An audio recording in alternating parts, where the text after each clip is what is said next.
Hello guys, ang tagal ko na rin pala na hindi nakapag-upload ng mga videos dito sa account ko, dito sa YT. Kaya ngayong araw na to, magluluto ako ng mango graham ice cream. Ito lang naman yung mga ingredients na bali 2 all-purpose cream, 1 condensed milk, at syempre hindi mawawala ang graham.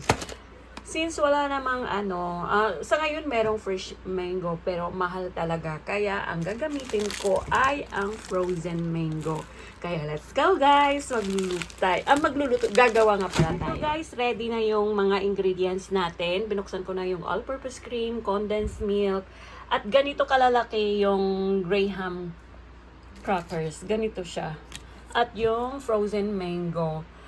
Reminders lang guys, yung all-purpose cream, kailangan ilagay natin sa ref bago natin gawin yung ice cream. Unahin munang haluin ang cream at ang condensed milk para soft siya, para well combined. So, eto gagawin na natin. Eto hahaluin na natin para soft siya at creamy.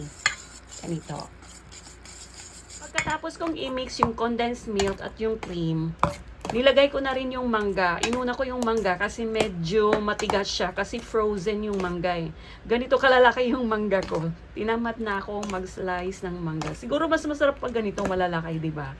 At ito naman, mimix ko na rin yung graham. Yan.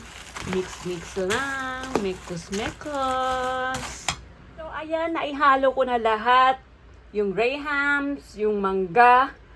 At ilalagay natin to sa isang Tupperware para ilagay sa freezer. At kinabukasan, pwede itong kainin. Ganun lang guys. Ganun kasimpleng gumawa ng graham mango ice cream. Charan! Ayan, 2 tupper na maliliit lang yung nagawa ko. Kasi konti lang naman yung ginawa ko. Bali, 2 sachet lang naman ng cream at 1 condensed milk at konting mangga. At syempre, konting 1 pakete ng graham crackers. That's all, guys!